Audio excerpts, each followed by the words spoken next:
bienvenue chez AutoJM. Aujourd'hui on a décidé de vous faire une vidéo sur une prise en main de la Peugeot 308. Alors il faut savoir qu'en fait la Peugeot 308 devait être stylée en cette année 2021. À cause de la crise sanitaire ça a été un petit peu retardé, ce sera pour 2022. En attendant, Peugeot a décidé d'équiper ces 308 des nouvelles finitions. Donc ici on est sur un modèle de 308 Allure Pack. Donc on est sur une couleur gris foncé, un modèle essence en boîte manuelle. Donc on va vous faire un petit peu une prise en main. Donc on commence par le coffre. Donc le coffre il peut aller jusqu'à peu près 1220 litres. Donc on a pas mal d'espace et on retrouve ici en fait l'emplacement de la trappe à ski. Donc la trappe à ski qu'on ouvre depuis les sièges arrière. Donc au niveau de l'emplacement du milieu, vous baissez tout simplement, vous avez ici l'accoudoir central avec les porte-gobelets et donc la petite porte ici pour les skis. Donc cette banquette arrière est en 2 tiers 1 tiers rabattable. Donc vous rabattez tout simplement sur le côté ici à l'aide de la manette située juste là. Donc on ramène vers soi et le siège se baisse. Et donc si on a besoin de le remettre, on repousse. C'est la même chose de l'autre côté. Donc ensuite on passe au niveau des places avant.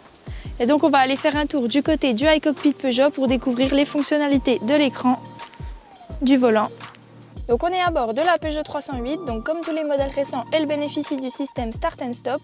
Donc ici, il vous suffit d'appuyer sur la pédale de frein et l'embrayage puisqu'on est dans une manuelle. Je laisse appuyer sur le bouton et donc la voiture démarre. On a un frein de stationnement électrique, donc en fait de même pour l'activer, vous restez appuyé sur les pédales, vous descendez le bouton pour enlever le frein à main et vous levez pour l'actionner. Donc quand le P est rouge, ça veut dire qu'il est actionné. On a une boîte manuelle à 6 vitesses et donc pour enclencher la marche arrière, il vous suffit de lever ici. Et comme on a la caméra de recul, ça nous permet de vérifier qu'on est bien en marche arrière. Donc je me remets correctement. Au niveau du cockpit, on est sur quelque chose de plus épuré que par exemple pour le SUV 3008 ou pour la Citadine 208, puisqu'ici on n'a pas le toggle switch. Donc en fait l'écran central, on navigue à travers grâce aux boutons tactiles qui sont situés juste à côté. Donc on va faire un petit peu le tour. Donc ici l'icône musique, donc on est ici sur la radio, mais si par exemple votre téléphone est connecté en Bluetooth, au niveau des sources, vous pouvez retrouver votre téléphone. Ici le N navigation, donc le GPS.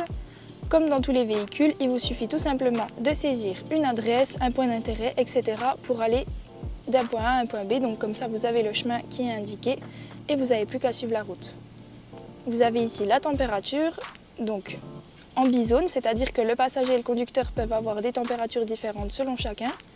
Donc ici vous réglez avec les flèches, ici vous réglez la position, donc plutôt sur le visage, sur les jambes ou plutôt au niveau de l'habitacle.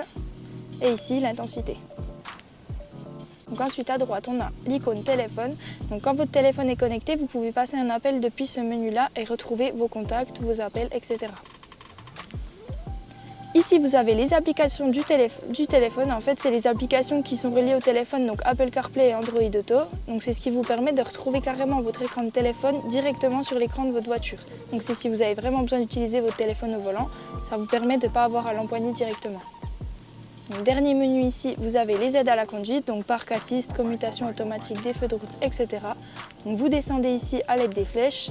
Et en fait, pour activer ou désactiver ces aides, il suffit simplement ici d'appuyer sur Off, On et ça active.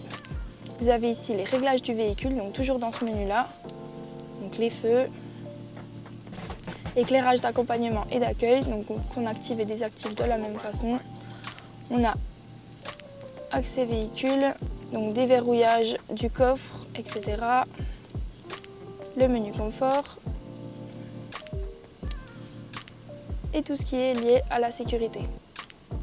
Donc si on en revient à la console centrale, on trouve juste ici une prise 12 volts à gauche et tout à droite une prise USB. Donc ensuite on a ce qui a été présenté tout à l'heure et ici des rangements. Donc on a un rangement ici fermé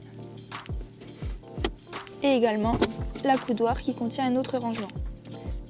Et donc le rangement fermé juste ici est un rangement réfrigéré. Juste en dessous de l'écran on a ici la molette de volume. Ici déverrouillage et verrouillage des portes. Les deux touches là pour le désembuage avec au milieu les warnings et donc la circulation de l'air. Ensuite, on a quelques raccourcis au niveau du volant. Donc en fait, quand vous écoutez la musique, que ce soit avec la radio ou avec le téléphone, donc la molette de droite, elle vous sert à naviguer via les musiques de votre playlist. Et donc la molette de gauche, elle vous sert à régler le volume. Ensuite, le bouton à droite qui est liste. Donc quand votre téléphone est connecté et que vous avez activé le fait de pouvoir passer un appel depuis votre véhicule, en fait vous retrouvez ici la liste des appels et des contacts pour pouvoir passer un appel plus facilement. Et donc à gauche, vous avez directement accès au combiné numérique pour pouvoir changer l'affichage. Donc ici on est sur le mode cadran, donc on a le cadran des vitesses affiché en gros. On passe ensuite au mode conduite. On a tout simplement une image du véhicule avec à gauche l'autonomie, à droite le niveau du liquide de refroidissement et les vitesses. On passe ensuite au mode navigation. Donc quand vous avez rentré une adresse dans le GPS, ça vous permet d'avoir la route à suivre directement devant vos yeux. Vous avez le mode minimal, donc avec des compteurs classiques comme dans les véhicules autrefois.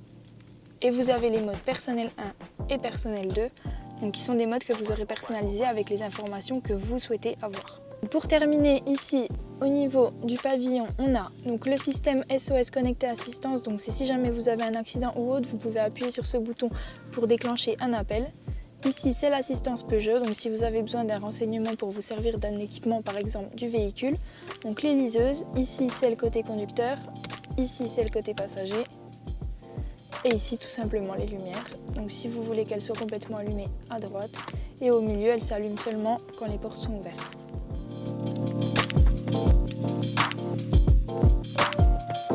Merci à tous d'avoir regardé cette vidéo. N'hésitez pas à la partager sur vos réseaux sociaux et à bientôt pour une prochaine vidéo.